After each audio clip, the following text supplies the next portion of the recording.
Bonsoir à tous et bienvenue sur Afrique Sport pour le journal du soir de ce mercredi 22 juin 2022 que nous entamons en République démocratique du Congo, arrivé à Kinshasa pour affronter le Daring Club Motema Pembe l'après-midi de ce mercredi au Stade des Martyrs.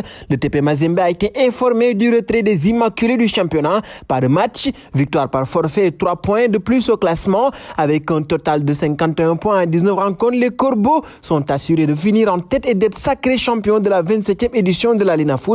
Il faut tout de même attendre l'homologation du classement par l'organisateur, la match retour n'étant pas envisageable à l'heure qu'il est. Un bon en Égypte désormais, sélectionneur légendaire de l'Égypte et triple vainqueur de la CAN 2006, 2008 et 2010, Hassan Shahata reste sur sa faim pour Mohamed Salah. Il est un grand joueur, il a tant fait à l'étranger et c'est l'une des plus grandes stars du monde, mais il n'a rien fait pour l'équipe nationale égyptienne. Il aurait dû faire plus, à regretter le technicien pour la chaîne Salah El Balad.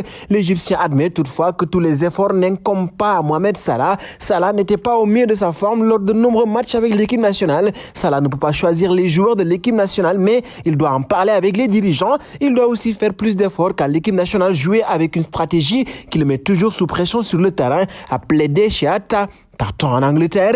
Après l'hommage du club, place à celui de l'entraîneur pour Sadio Mané qui a rejoint officiellement le Bayern de Munich aujourd'hui. Dans un entretien accordé au site de Liverpool, Jürgen Klopp a ainsi dit tout le bien qu'il pensait de l'attaquant sénégalais et lui a forcément souhaité le meilleur pour la suite. L'un des meilleurs joueurs de l'histoire de Liverpool s'en va et nous devons reconnaître l'importance de ce départ. Il part avec notre gratitude et notre amour. Il part avec la garantie de son statut parmi les plus grands. Et oui, il part à un moment où il est l'un des meilleurs joueurs du monde du football, mais nous ne devons pas nous attarder sur ce que nous perdons maintenant, mais plutôt célébrer ce que nous avons eu le privilège d'avoir, les buts qu'il a marqués, les trophées qu'il a remportés, une légende c'est sûr, mais aussi une icône moderne de Liverpool, a témoigné l'entraîneur allemand, des mots forts. Filons auprès de Gareth Bale. Il sera sans club à partir du 1er juillet prochain quand son contrat avec le Real de Madrid arrivera à expiration. L'international gallois réfléchit pour le moment à la suite à donner à sa carrière. On sait qu'il jouera au moins jusqu'à la Coupe du Monde au Qatar qu'il va disputer avec le pays de Galles. En attendant, l'ancien joueur de Tottenham a rendu une petite visite à Cardiff City. Selon des informations rapportées par Sky Sport, Gareth Bale a visité ce mercredi les installations de Cardiff City. Le club gallois espère convaincre la star national de les rejoindre afin d'aider l'équipe à remonter en Premier League. Pendant sa visite, il a discuté longuement avec le manager Steve Morrison. Pour le moment, rien n'a filtré de cette discussion. Une décision pourrait toutefois être prise par le joueur avant le début du mois de juillet. Et de Bale, nous passons à Neymar.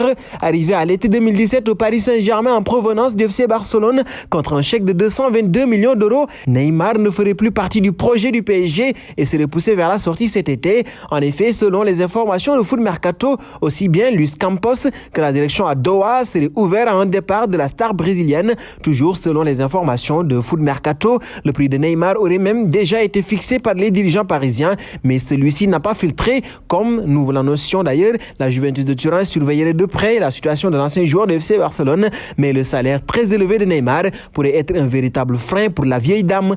Nous voici à l'instant quiz désormais avec 3 indices pour vous permettre de connaître notre joueur caché. Premier indice, je suis un milieu de terrain de 32 ans évoluant en Ligue 1. Deuxième indice, j'ai joué pour 4 clubs différents entre la France et l'Angleterre. Troisième indice, maillot, flocage, polémique. Qui suis-je?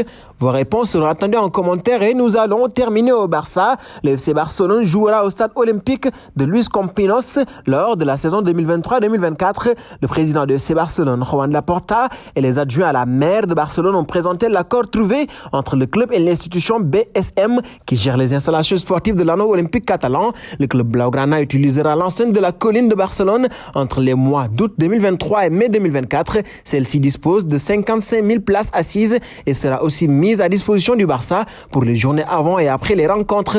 Et nous arrivons au terme de ce journal du soir que nous bouclons donc avec notre question du soir.